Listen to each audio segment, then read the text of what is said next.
Sejam bem-vindos a mais um Nortecast, o podcast mais direcional do país. E hoje o episódio está fantástico porque é um episódio de retrospectiva. O último episódio do ano, né? De 2022, onde iremos relembrar alguns episódios, algumas pessoas que passaram por aqui nessa bancada e alguns episódios fantásticos vão estar nesse episódio especial. Todos os episódios, lembrando que todos os episódios foram muito bons, de alto nível, cada história de superação que teve aqui, que é de tirar o fôlego mesmo. Mas selecionamos alguns cortes, alguns episódios e tiramos trechos deles para você acompanhar com a gente nesse episódio especial, o episódio de retrospectiva de 2022.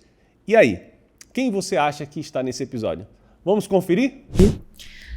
Olha, o que eu tenho a dizer assim é que eu sempre tive o tine de empreendedora, né? Não sabia que era, mas eu acho que era um começo, né? Porque eu, desde os meus 7 anos de idade, que eu comecei a ser vendedora, né?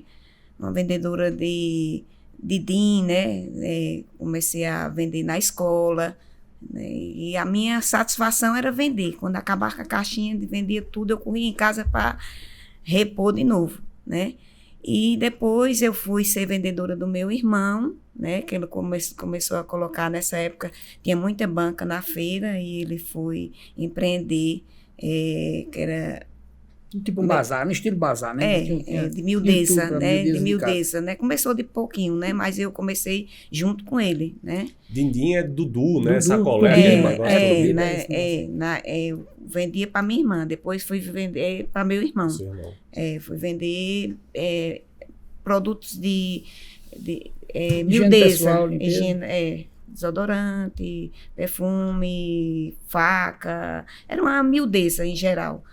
Bacia, balde. Era o que tinha muito naquela época. Era na feira, né? E ele era muito exigente, né? E eu gostava de estar junto com ele, né?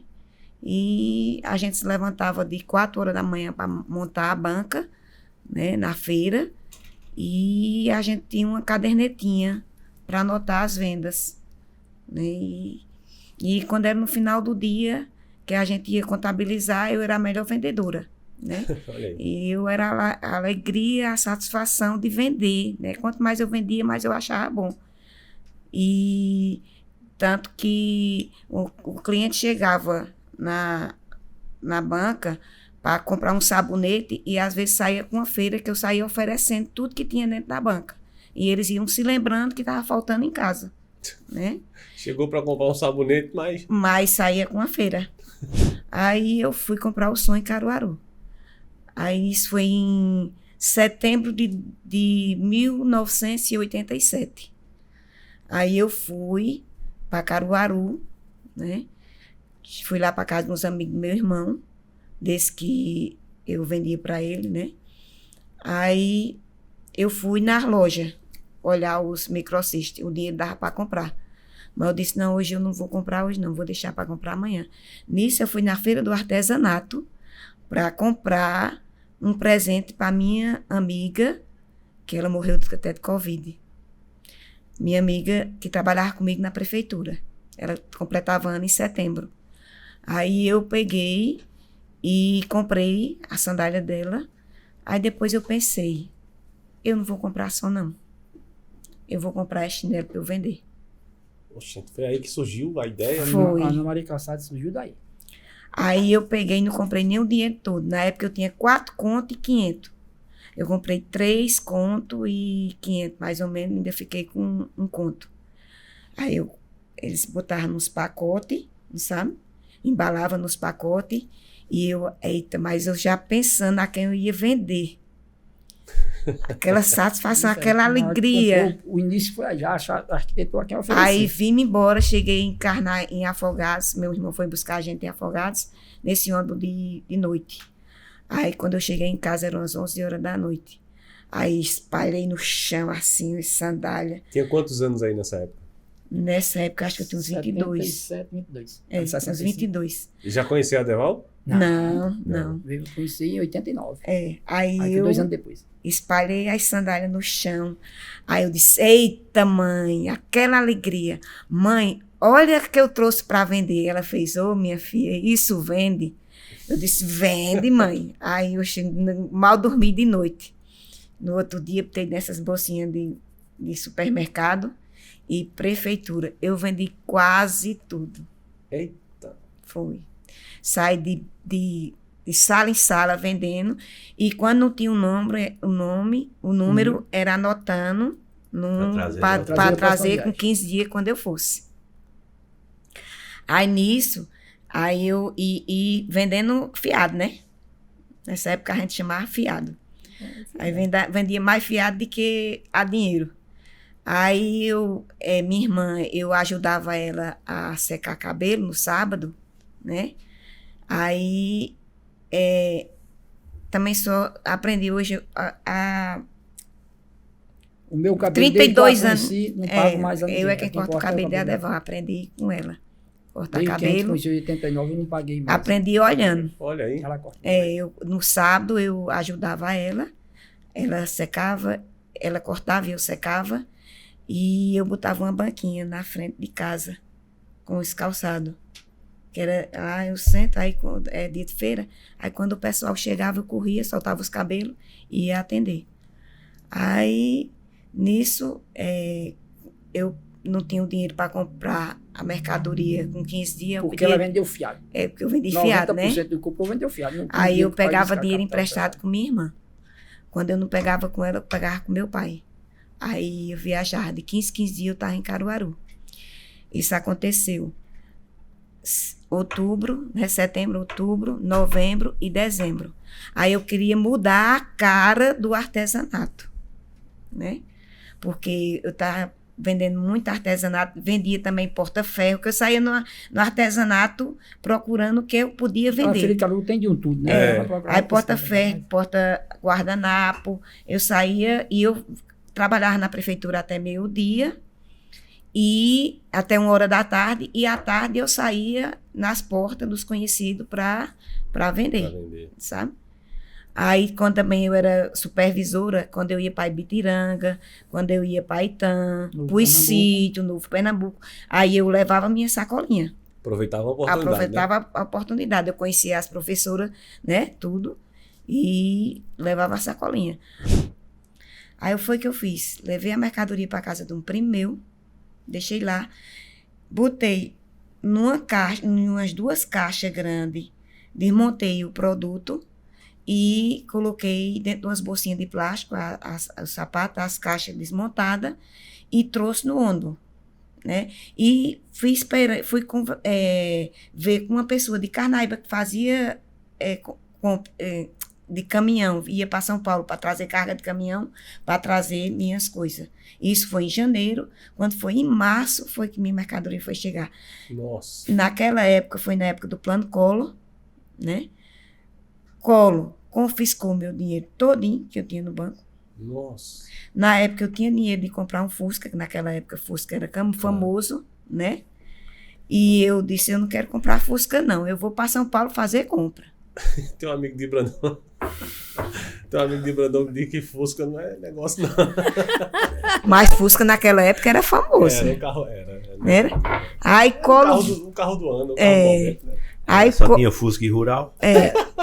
Aí Collor confiscou meu dinheiro todo. Vixe. Foi. Aí meu irmão também veio de São Paulo, trabalhou 18 anos nos Correios, veio para lá, vendeu o que tinha, o patrimônio que tinha em São Paulo, veio, colocou uma loja em Serra Talhada, eu já vendia sapato, aí ele pegou e eu incentivei ele a entrar no ramo de sapato. Aí eu saí abrindo um leque para ele, onde eu comprava, né? Tudo. Aí pronto, aí a gente viajava junto, né? Depois que Collor ficou dando de migalha, né? E quando foi em março que veio minha mercadoria, deu para eu tomar um fôlegozinho, né?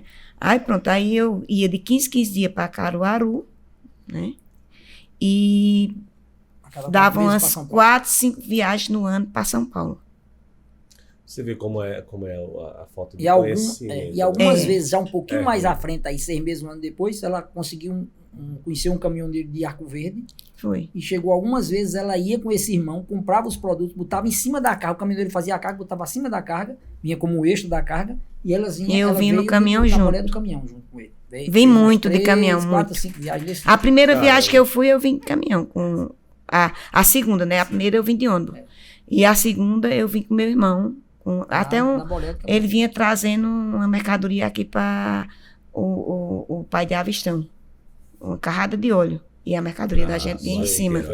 Moacir Queiroz. Aí a gente saiu na terça-feira, chegou aqui no sábado. Nesse dia. Sabe que eu vinha doente, com a febre, dor de cabeça. Mas chegamos em paz, graças a Deus. Nesse período ela levava com muita paciência. Ficava esperando, ela ia passar 15 dias em São Paulo.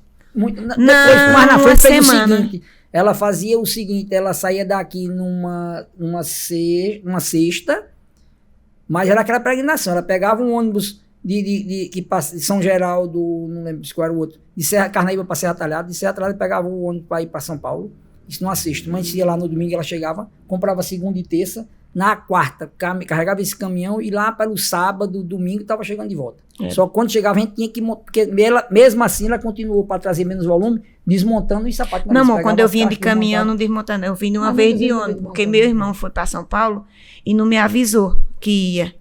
Aí eu precisava viajar, porque era época de festa de junho, e eu precisava abastecer minha loja. Aí eu fui sozinha. Aí eu peguei e vim de ônibus. Eu comprei 3 caixas, foi 4 caixas de fogão. Aí desmontei a mercadoria todinha, botei dentro de umas bolsinhas e botei dentro das caixas de fogão. Fretei 2 peruas para trazer minha mercadoria. Para levar para o Glicério. Para levar para a rodoviária. Aí vim e graças a Deus cheguei em paz. Por esse período também ela começou a ir a Fortaleza, descobriu que Fortaleza também tinha umas fábricas boas. E ela fazia essa mesma peregrinação, pegava um ano para Serra para Salgueiro pegava uma em si em Fortaleza, uma pessoa conhecida, Fortaleza tinha chamado, como era que era um despachante, como era a palavra, o camarada, tinha uma palavra, um camarada representante. Por aí. Ele recebia ela na casa dele, levava ela nas lojas e ele ganhava uma comissão para isso, porque ela soube que ela comprava, ele ganhava umas comissões. Então, acho que até hoje tem isso lá. Tem, não existe isso aí. E na volta, como é que ela ia? Ia para o Salgueiro e voltava para o Patos. Na volta pegava um ano de Fortaleza até Patos, outro de Patos para São José, outro de São José para... Pegava Progresso para chegar em Carnaíba e ainda tinha os sapatos para montar, que de lá de Fortaleza toda vez trazia desmontado. Mas eu tô cansado já aqui. Eu também, eu trabalhei na demora.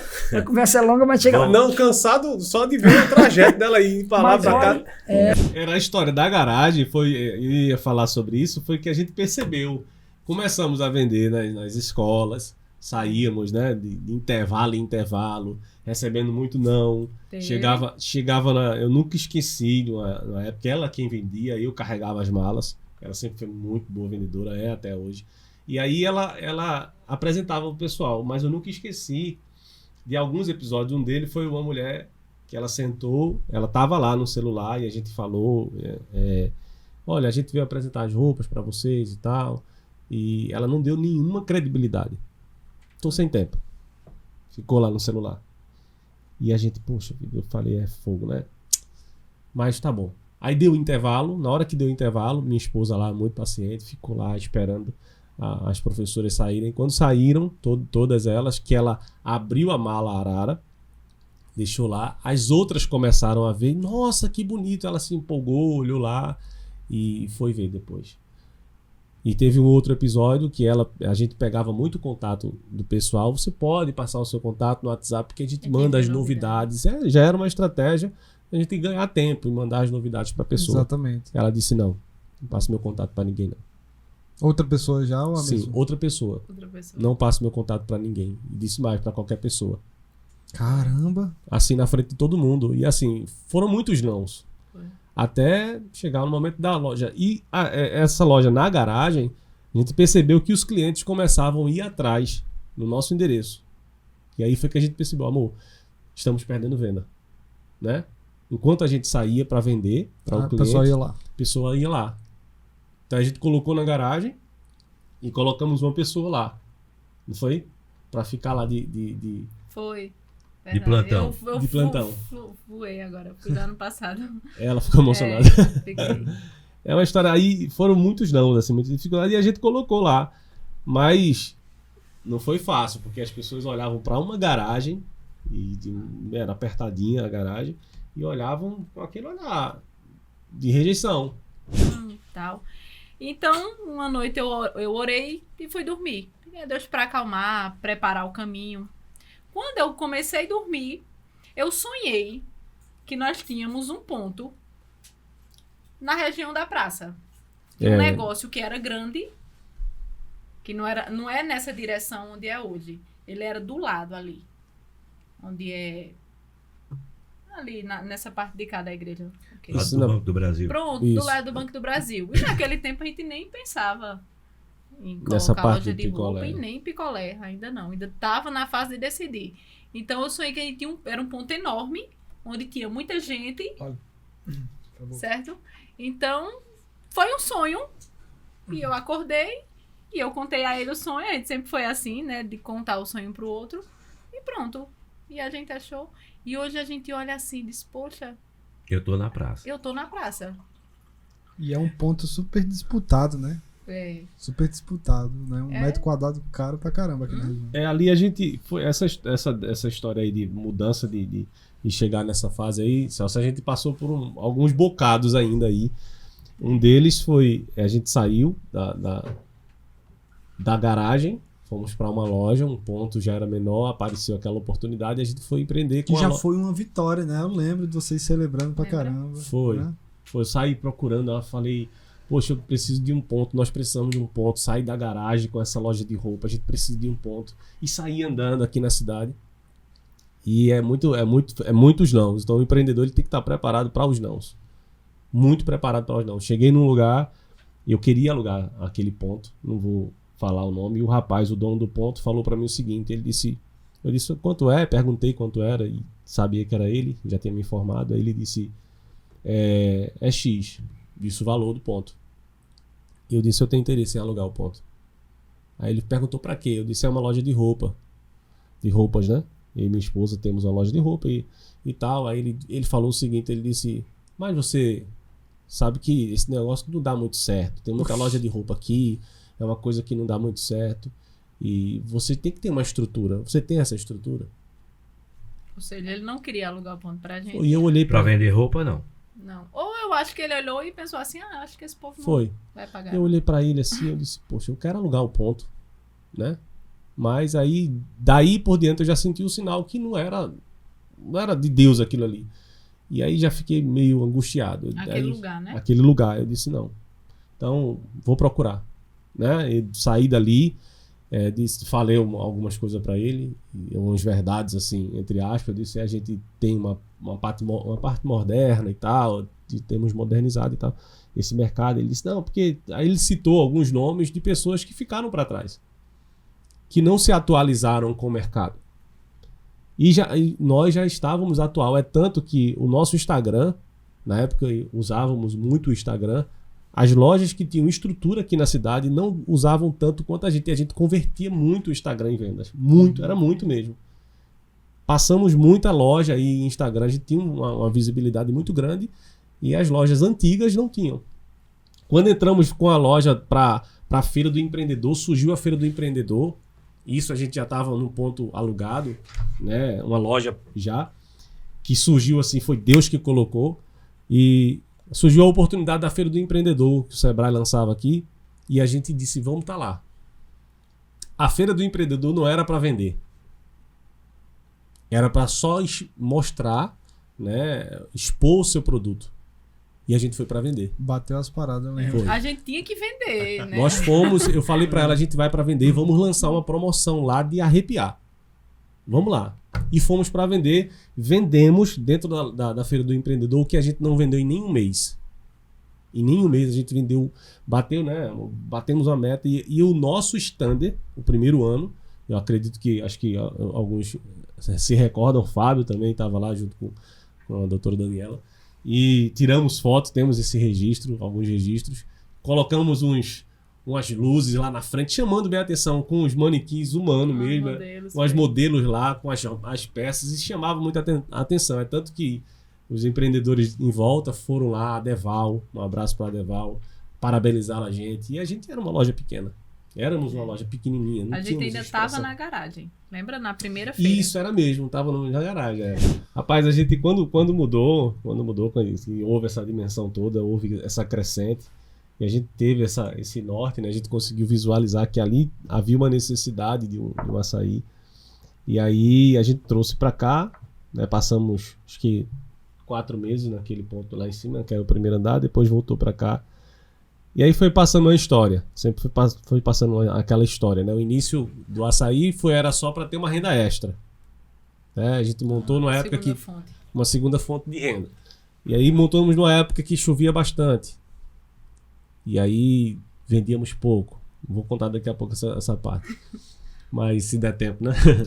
Mas aí a gente abriu esse, né? E deu muito certo, graças a Deus, foi dando muito certo, e fomos inovando também. A gente tem que estar sempre atento a isso, inovando no ponto, inovando no produto, colocando algumas coisas a mais. E veio a pandemia. Assim que a gente inaugurou, veio a pandemia. Foi. O primeiro point? O primeiro. Foi. A gente fechou a loja em fevereiro. No caso, a inauguração no lugar da loja de roupa, né? A gente trouxe para cá, para a loja, para o ponto de baixo. E assim que a gente fez aquela inauguração, tudo, aí veio a pandemia.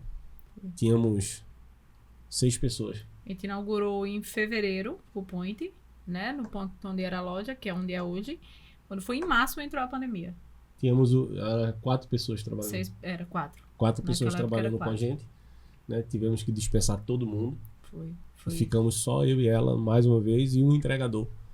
Né? Que era terceirizado, a gente pegava ele assim e pagava por entrega na época. E aí só eu e ela. Voltamos à estaca zero. Né? Ela vendendo, eu na produção e o cara ia entregar. Fechamos as portas assim mesmo, mas graças a Deus houve uma crescente também no digital, delivery, né? Isso, no delivery. Já tínhamos um delivery forte, a gente já tinha se preparado para isso, tínhamos um delivery muito forte, estávamos dentro das plataformas, né, de marketplace que tem aqui na cidade, a gente estava lá dentro, então fortaleceu muito e o nosso delivery saiu na frente de todos os outros. Então a gente, graças a Deus, e também por essa iniciativa, a gente passou a pandemia. Contratamos de novo mais gente, quando foi em junho, mês frio, maio, né? Em maio, mês frio, a gente trouxe o pessoal de volta, foi trazendo aos poucos, e aí, graças a Deus, passou. E aí veio o segundo. Na pandemia também. Programamos a inauguração, fizemos toda a programação da inauguração do segundo, que é na Rio Branco. A gente viu a necessidade, foi algo que assim, eu já tinha vontade, mas quando surgiu o ponto eu disse, não vamos não, né amor, vamos abrir não, deixa lá. Só que a mulher ligou pra mim e insistiu, olha, o ponto tá lá, é de você, não sei o que, eu disse, eu vou lá dar uma olhada. Aí fui dar uma olhada, mulher, como sempre, eu olhei pro ponto, vi que o ponto não prestava, tava muito sujo, ela olhou e viu o ponto limpo. Ela disse, não amor, você vai limpar isso aqui e tal, fazer isso, aí pronto. Girou a chave, vamos abrir aqui. E abrimos, programamos a inauguração para quinta-feira, para sexta-feira, quando foi no sábado, o governo do estado decreta aquele knockdown de 5 dias. Pesado. Já tínhamos investido uns 5 dias foi do município. Foi do município. Foi. Do município, justamente. E aí já tínhamos feito um investimento alto ali, né? Foi. E aí, pra gente alto. Tava pronto, né? Tava pronto o negócio. Já. E aí veio essa pancada, mas a gente também passou, graças a Deus. Celso, tudo começou com um sonho de criança, né? Eu sempre, na minha época de estudante, eu sempre tinha vontade de cursar esse curso de engenharia, né? Mas era um sonho distante, pelo fato de morar na zona rural, né? Os pais humildes, pais agricultores. Então, era um sonho que estava distante de mim. Aqui na cidade não tinha ainda, graças a Deus hoje o IF já disponibiliza curso de engenharia. E em 2012 foi onde tudo começou, né? Eu recebi uma proposta de um tio meu para trabalhar em São Paulo. 2012, naquela época que estava bem seco, né? Trabalhava na roça com meus pais, então estava meio perdido, né? Meio perdido. E aproveitei essa oportunidade, já focando na questão do estudo, né? Meu primeiro emprego lá em São Paulo foi como faxineiro. Já entrei como faxineiro.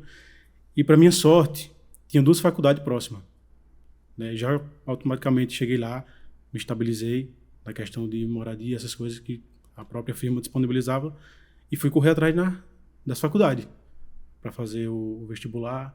E passei em 2 e fiquei na mais próxima, que era na mesma rua do meu trabalho. Ficava a 500 metros. Caramba. Para minha sorte, graças a Deus. Deus foi trabalhando desde o início. Desde o início. O dono do condomínio onde eu trabalhava, como faxineiro, ele é dono de uma construtora em São Paulo, uma grande construtora. Eles já construíram até hoje mais de 60 prédios, né, dentro da capital. E com 2 meses, 3 meses que eu estava nessa função de faxineiro, já tinha iniciado a faculdade, estava com 1 mês de faculdade, e ele questionou se eu estava dando certo no serviço para o zelador do prédio, né? Fulano, o rapaz está dando certo, se não tiver, manda embora. Porque esse pessoal, né, é bem rígido. E o zelador, no caso é meu tio, né, desse condomínio, e comentou, não, tá dando certo, o rapaz é esforçado e tá fazendo faculdade. E para ele foi um start, assim, porque o pessoal que sai daqui do Nordeste para ir para São Paulo, geralmente é para trabalhar no pesado ali, né? E não tem um foco assim em fazer um curso, nada, né? Isso, justamente. Aí ele se interessou.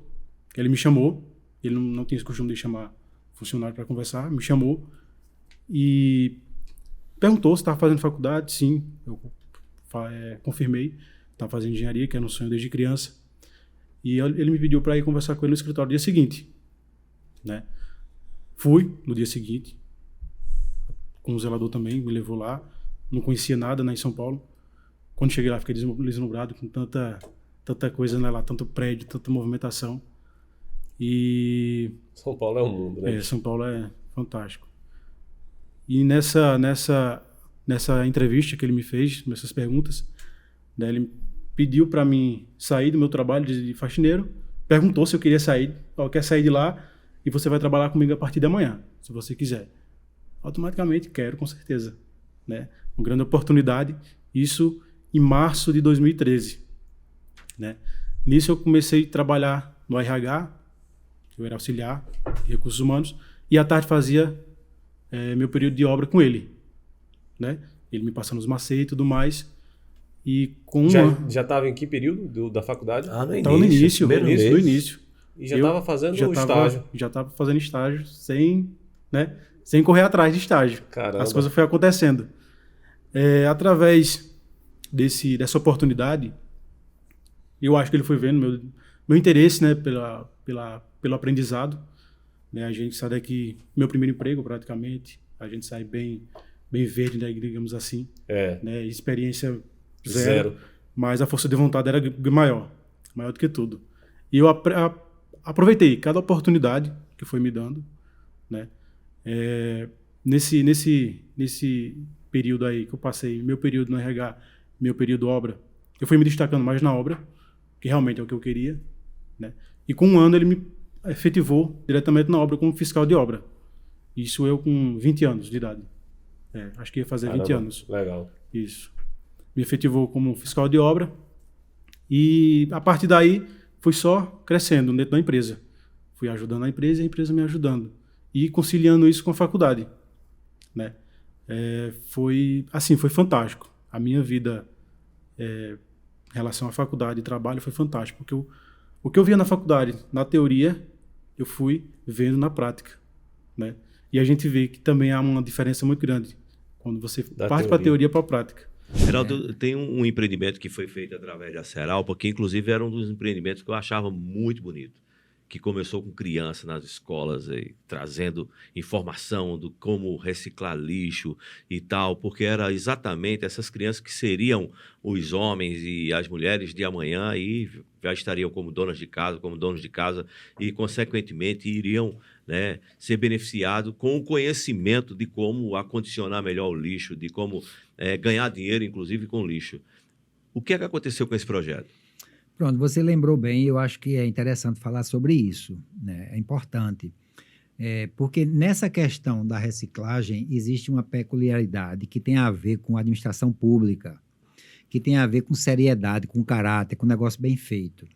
Porque, veja, já foi provado isso no mundo inteiro, que o que se joga fora não é lixo.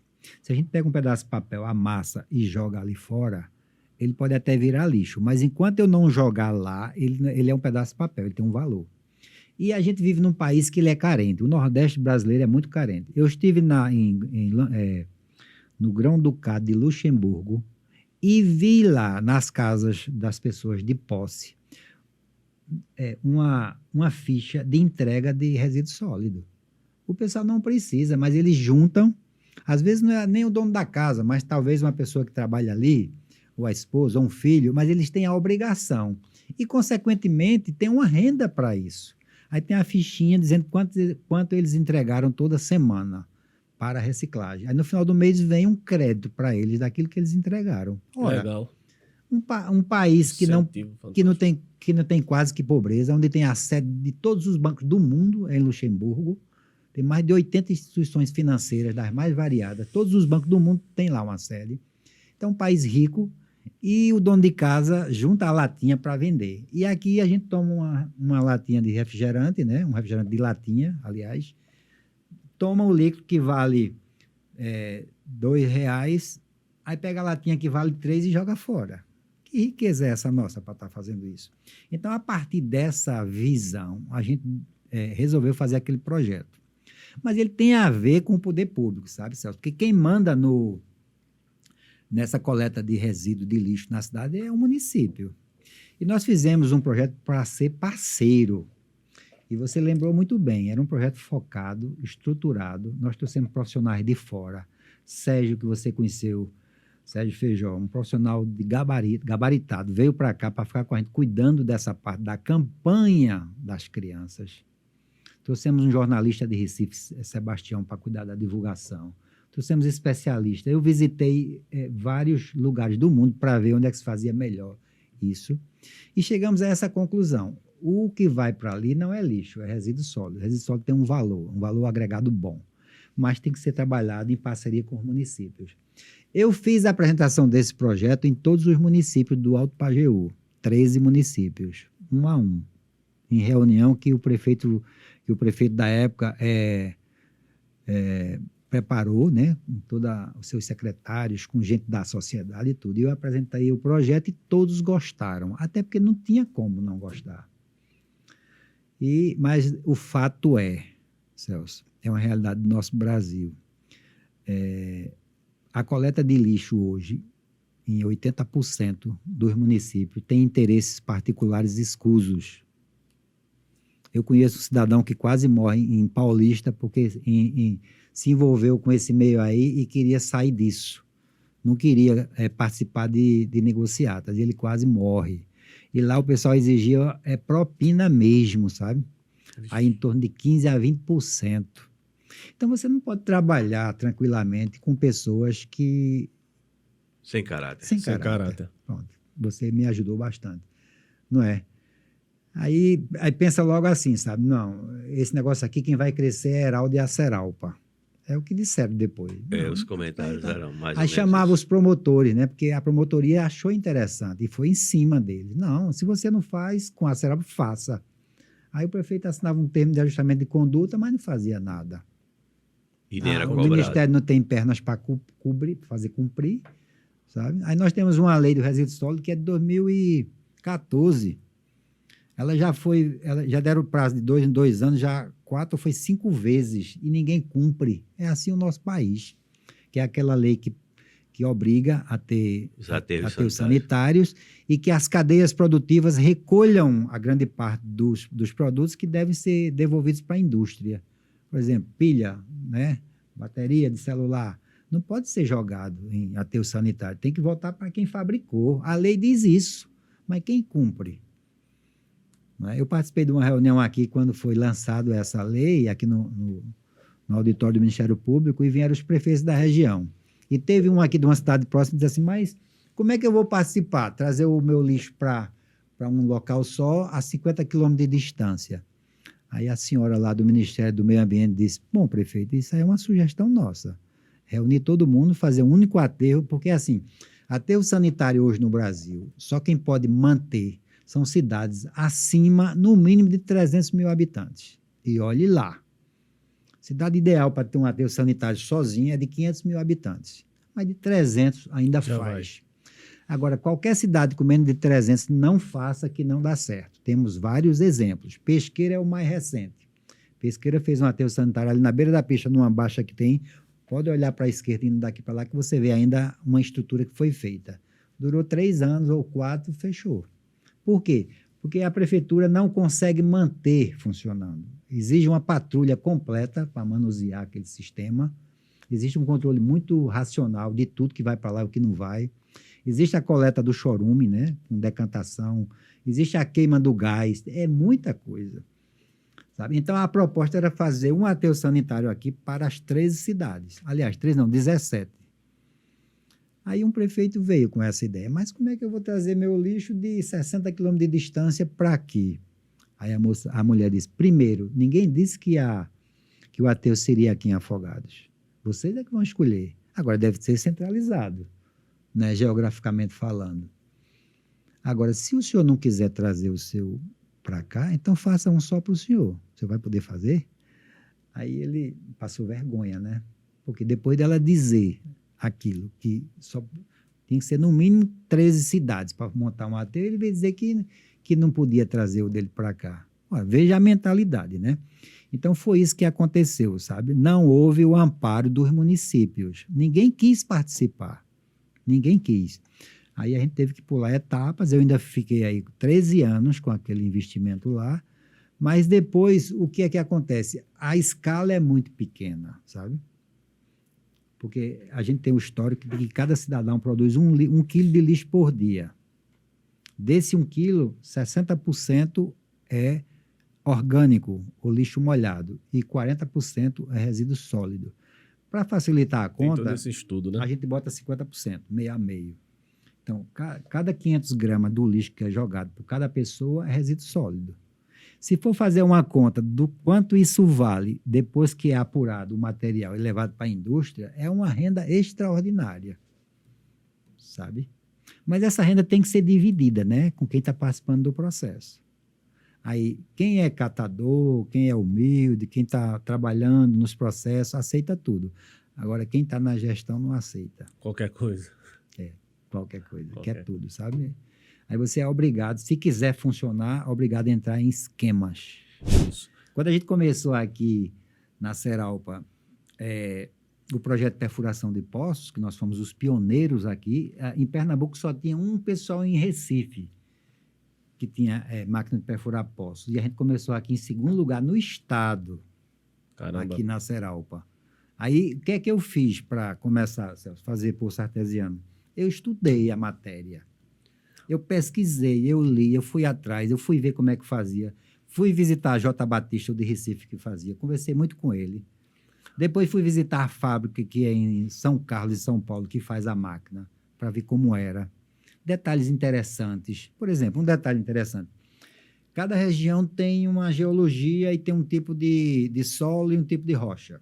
Quando você vai perfurar um poço num tipo de rocha como o nosso, você deve usar um tipo de broca, ou de bit, ou de martelo.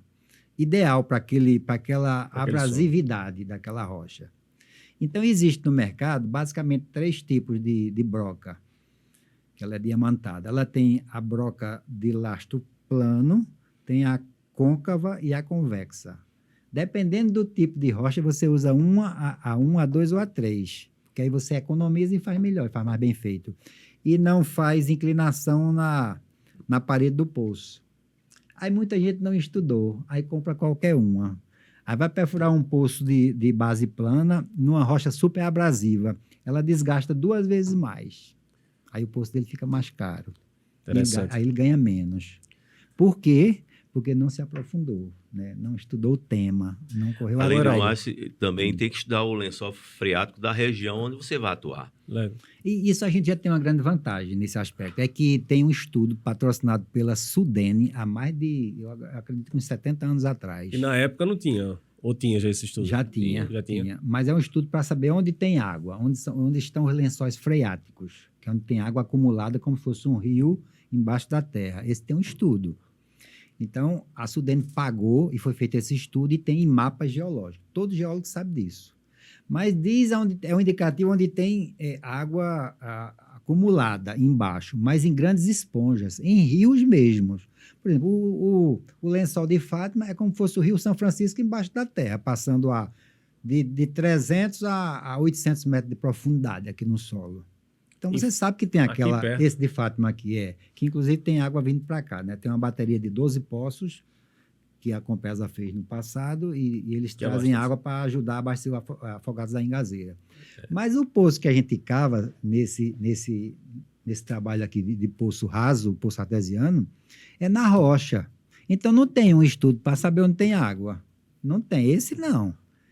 Aí, o que é que tem? Tem os indicativos. Por exemplo, se você for cavar um poço em Serra Talhada e você marcar ele onde uma formiga parar, você cava e existe possibilidade de 70% a 80% de dar água. Onde uma formiga parar. Aí vem um conhecimento. Se for em Sertânia, em 10, se você for fazer, você acerta 1 ou 2. Você erra 6 ou 7 ou 8. Então, isso aí já tem de conhecimento. Isso dá mais segurança. Mas o que eu falei foi o seguinte, para você fazer, é um trabalho de engenharia, uma perfuração de poço. Aí você tem que entender do começo ao fim, para fazer Heraldo, bem feito e economizar, inclusive, né? Quando você começou com essa ideia da Seralpa, Dos poços. dos poços, quando você começou, existiu muita oposição? O que é que a família falava? O que é que as pessoas falavam? Isso não dá certo? Não existiu isso não, porque assim, eu sempre busquei ter esse olhar aprofundado das coisas e buscava começar a vanguarda do que eu sempre falo.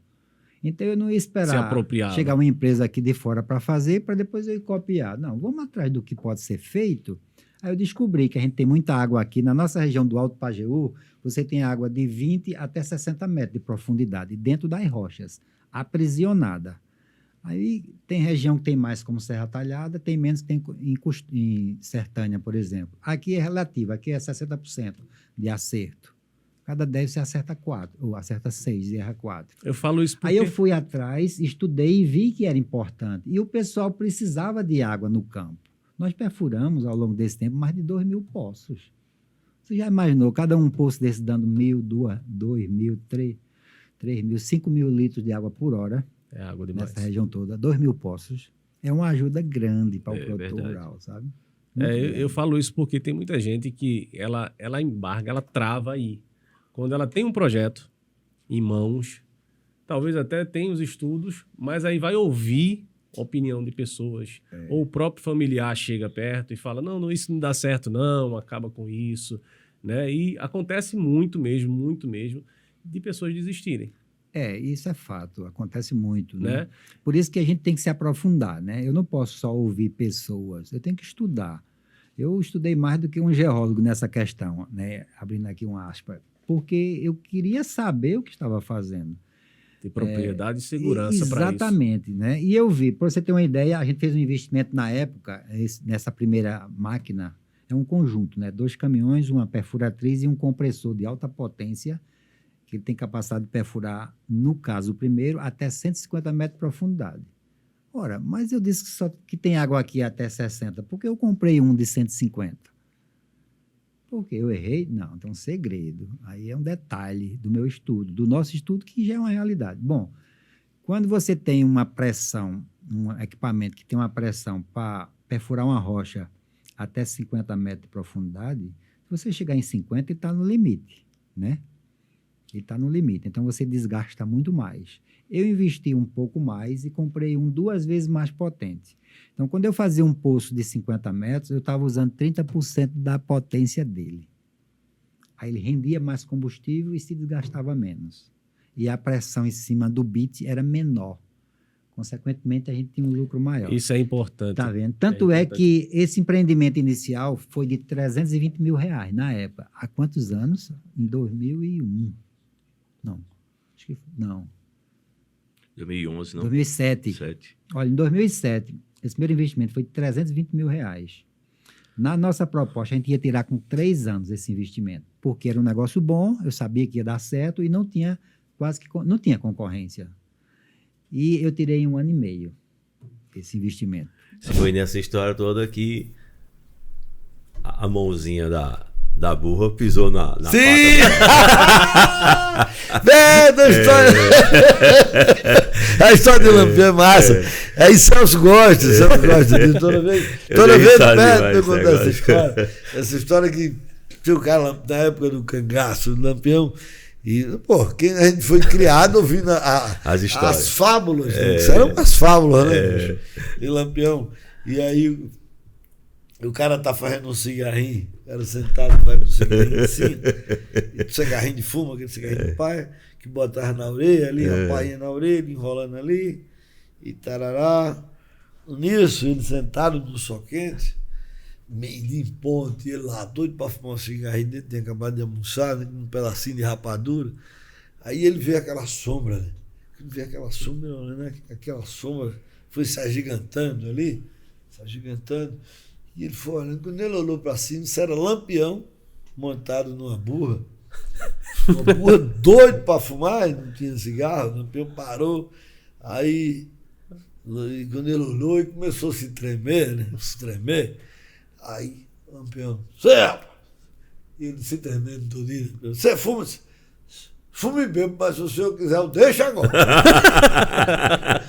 Deixa embora, rapaz. Deixa embora, pô, eu tô pedindo, não, rapaz. Eu quero que você faça um cigarro para mim, que eu tô dizendo, sim, senhor. Aí começou, foi enrolar o cigarro assim, tremendo todinho, né? Cortando com a faca para cortar o fumo. E nisso, ele fazendo, e a burra de Lampião sapateando ali, aí pisou no pé dele, ficou com o pé, e ele fazendo um cigarro, e a burra com o pé, e o Lampião lá em cima, doido para terminar o cigarro. Bora, rapaz, termina esse cigarro aí. E a burra com o pezinho dele ele lá, terminou, fez um cigarro no estômago. Aí quando entregou, aí, seu Lampião, eu posso pedir uma coisa para vocês? Bora, peça, mas peça logo, pessoal. Dá para o senhor pedir à senhora, sua burra, para tirar o pezinho dela de cima de minha pata.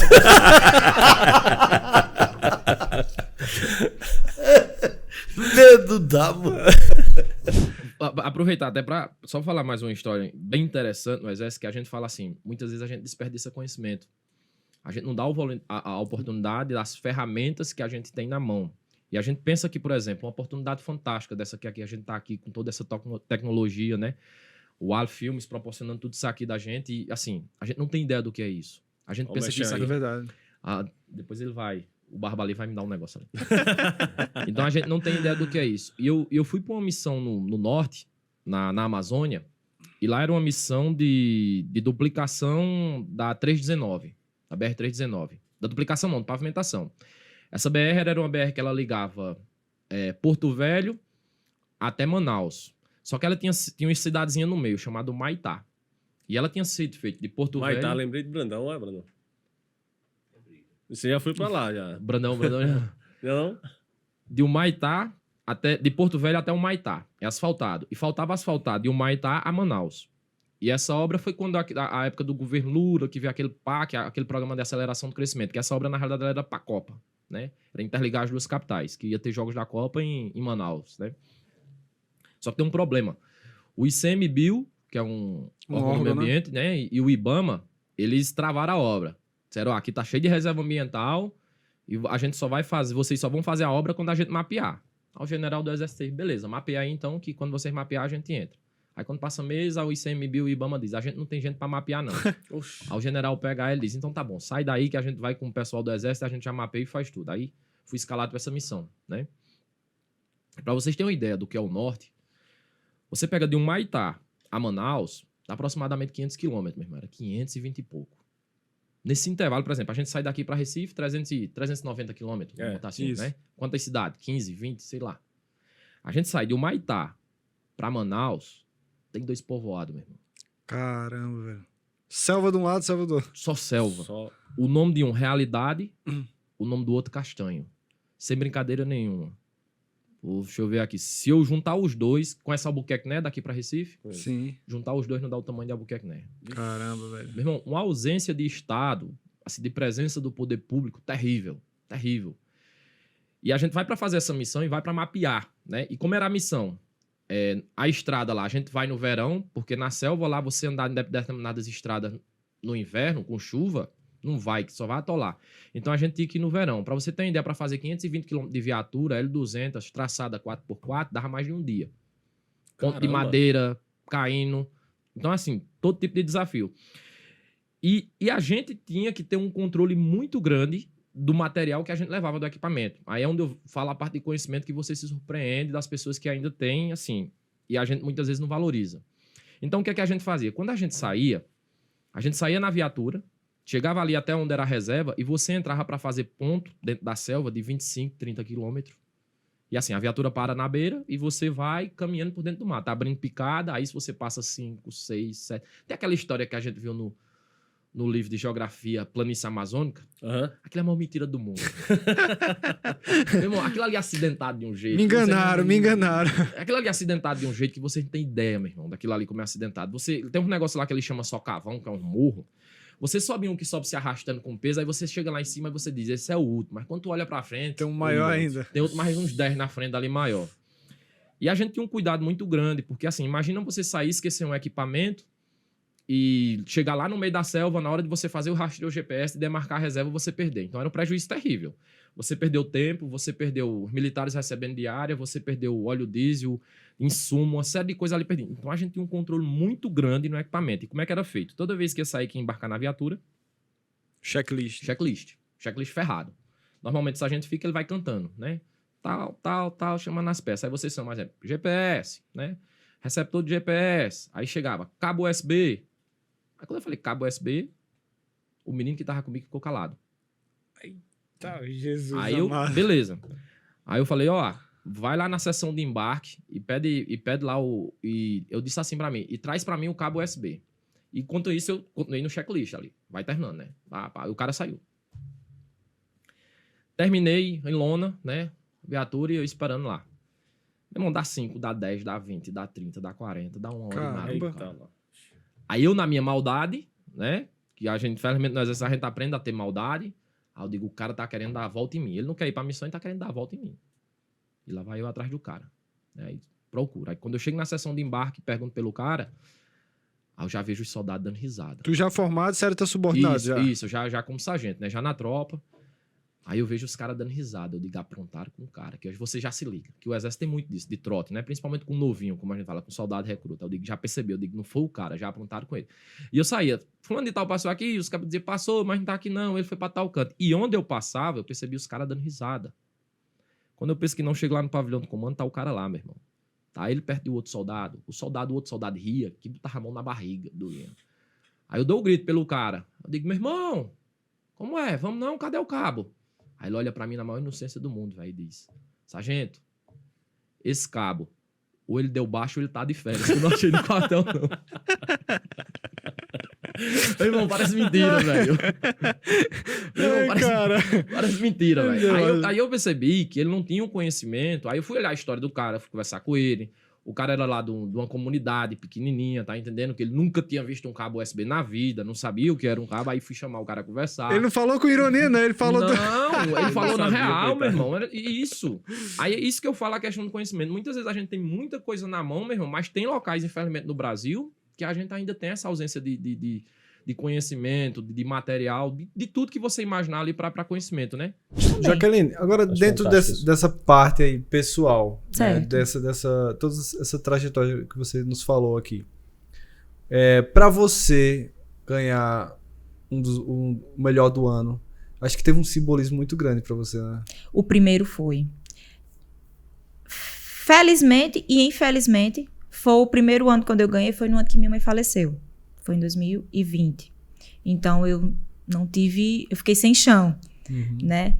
E aqui teve esse ano, referente ao ano passado, eu fui falar e me emocionou novamente. Por quê? Era uma conquista também da minha mãe. Sim. Diariamente, eu desejo, e sempre desejei, dar uma vida melhor para ela. Porque ela sempre trabalhou para trazer uma vida melhor para mim. E, infelizmente, como eu estava conseguindo construir essa vida, principalmente financeiramente, né? Eu não estou bem financeiramente ainda, mas eu só tenho a agradecer a Deus porque eu tenho o necessário. Entendeu? Então, eu queria ter o recurso para poder contribuir e retribuir com que tudo que ela fez por mim. Todos os dias. Para pessoas pode ser besteira. Todos os dias. Eu chegava meia-noite em São José de Itabira. Desculpa, gente. É porque como eu dou aula em São José e paro em Itabira, fica só nesse negócio. Em Serra Talhada, todo dia tinha uma xícara de leite quente e um sanduíche para mim comer, porque eu não tinha condições de lanchar na faculdade. O dinheiro, ela realmente era 100% limitado. E o dinheiro que manhã tinha era para poder o quê? Pagar as contas de casa. Né? Era tudo muito contado. Então, não tinha. Então, isso para mim era tão pouco. Para algumas pessoas pode ser tão pouco, mas era tão grande. Enquanto eu não chegava, a preocupação. Então, o que mais me deixa triste hoje é não poder estar com ela aqui viva para conquistar junto comigo mais coisas ainda. E retribuir tudo isso. Tudo. Recentemente, eu comprei meu primeiro carro. Eita, coisa boa. Parabéns. Pronto, eu tenho 31 anos. Besteira para alguns. O Ali um dia estava aqui, eu ia para São José, não vou chorar. Não vou chorar. Eu ia para São José até semana atrasada de moto com meu irmão. Ou de lotação. Para poder pegar e dar aula lá. Em São José do Egito. Pegava um ônibus e assim ia. Mas ninguém vê o que tá por trás das câmeras, né? Só vê aqui Jaqueline bonita, maquiada, toda arrumada, não sabe o que a gente passa. Aquela frase, né, que diz assim, quem vê corre, não vê, quem vê close não vê corre. Pois então são coisas que realmente eu não tenho. Eu só tenho como agradecer a Deus por tudo. Pois vamos pro gracejo? Bora. Recita aí o plantador de milho, que eu tenho certeza que quem tá ouvindo a gente ficou curioso. Aqui, ó. Pronto, isso é de Daldeto Bandeira, que é um advogado, mora em João Pessoa, irmão do Pedro Bandeira, que eu disse que cantei com ele. Ele disse: sou eu, caboclo da roça, criado dentro da mata, que nunca calçou sapato, nunca deu nó em gravata. Moro perto da cidade, mas para falar a verdade só vou lá de feira em feira. Ou se houver precisão de batizar um pagão ou ir ver uma parteira. E no dia que eu registrei o meu menino mais novo, o juiz estava abusado, gritando no meio do povo. Me chamou de maltrapilho, sujo, plantador de milho e disse mais uma piada dessas que a boca não cabe. Matuto besta só sabe fazer menino e mais nada. O juiz não tinha filhos que enfeitassem sua vida e eu, sabendo daquilo, fui direto na ferida. Disse: o senhor está zangado, tem 10 anos de casado, a mulher não tem um filho, a sua comida fina não contém a vitamina que tem a massa do milho. A minha família é grande, 10 filhos e a mulher. Sua família é pequena, é porque o senhor quer. Sua mulher lhe embroma, quase todo dia toma anticoncepcional, se vicia na novela, dorme tarde, faz tabela, esquece do principal. Ouvi o senhor dizer que está gastando por mês mais de 6 salários mínimos só com perfume francês. Diz que a vida é uma bomba que foi não foi, leva tromba com mercadoria falsa. Doutor, comprar perfume estrangeiro é para quem possui dinheiro nos 4 bolsos da calça. Lá ninguém fala em perfume, que o que eu tenho na minha casa é graxa de carne assada pingando em cima da brasa. E a minha esposa Maria, nova, robusta, sadia, para toda vez que eu quiser passar o pão na manteiga, que para isso a minha nega é mulher sendo mulher. Caro doutor, lá em casa ninguém não conversa em luxo. Tirando uma roupa nova, o resto é encher o bucho. Que eu não viciei meu povo a comprar sapato novo para os forrós do sertão e ao invés de um colar de ouro, comprar a rabada de um touro e mando fazer um pirão. Como é galinha pé seco e não galeto de granja. Ao invés de refrigerante, beba suco de laranja com rapadura de mel. Escute aqui, bacharel. Conversa longa me atrasa. Quer ver a mulher ter filho? Bote um plantador de milho para dormir na sua casa. Pois é. Você, certa vez, fez uns versos dizendo de tudo que tinha no Borbão. Você lembra ainda desses versos? Não lembra? Lembro não, Celso. Lembro não, mas você lembra que fez? Lembro que fiz. Mas tem um amigo nosso que eu vou pegar carona numas coisas dele. É um poeta lá de Água Branca. Foi cliente da... A gente teve uma filial em Tavares, na Paraíba. A gente tinha loja aqui, tinha uma filial em Tavares por um certo tempo. E o poeta Lucas Correia, lá da cidade de Água Branca, ele nos comprava em Tavares. Eu conheço o Lucas. Hoje ele trabalha com ramo de ferragens, mas ele antigamente ele teve uma bodega. E era a Casa São Lucas. E no final do ano, ele como poeta imenso que ele fez propaganda da Casa São Lucas. Fez uns cordéis, dizendo o que era que vendia na bodega, e distribuiu com a clientela, né? E são 10 estrofes, mas eu só lembro de umas 3, mas tem coisa... Nessas 3 que eu lembro, ele diz: eu aqui vendo peixeira, consolo, bola de plástico, botão de couro e elástico, sabonete e mamadeira, lápis, tinta, lapiseira, colchete, bico, pressão, tem espelho, cinturão, chiclete, pólvora tupã, tem macarrão da Cipã, quitute, soda e sabão. Tem nível para uma escala, tem cela para bicicleta, tem uma linha completa de bolsa, sacola e mala, tem rifle, punhal e bala, cibalene e tricortil, colher vitorianil, óleo do reino, salada, talher, chica bordada, sabão agreste e bombril. Tem confeito, tem chiclete, marca galo, margarina, cibalene e arrozina, talco neném e gilete. Tem facão e canivete, antena, botão de pé, tem coador de café, cuia para medir farinha. E entra nessa bodeguinha para você ver como é. Aí ele conclui dizendo, depois de mais umas 6 ou 7 estrofes, ele conclui dizendo: agora eu peço a Jesus, esse filho de Maria, que para minha freguesia ilumine a santa luz. Manere o peso da cruz, que com isto eu me comovo, de trabalhar pelo povo é sempre o meu ideal, pedindo um Feliz Natal e um próspero Ano Novo. Aí eu fiz uma estrofe para vocês aqui. Que honra. Como eu não decorei, tá aqui. É o podcast, né? Northcast. Aqui intitulado de Northcast. Então, ao time do Northcast. Esta turma que faz este trabalho, que tem cara de um time de salão, com Guilherme de Almeida, Antônio Marcos, Fábio Gomes, o Ali e C. Brandão, é um grupo afiado feito a peste, que consegue fazer do Northcast um espaço com força de um vulcão. Parabéns ao grupo. Parabéns até por me deixarem à vontade aqui, meio à vontade. Muito obrigado pela oportunidade e viva a poesia, viva a paz, viva o amor. E aí, pessoal, o que vocês acharam desse episódio de retrospectiva de 2022, esse episódio especial? Faltou algum convidado, alguém que você se identificou com a história, que se encaixaria nesse episódio? Se faltou, deixa aí nos comentários, é muito importante pra gente. E é isso.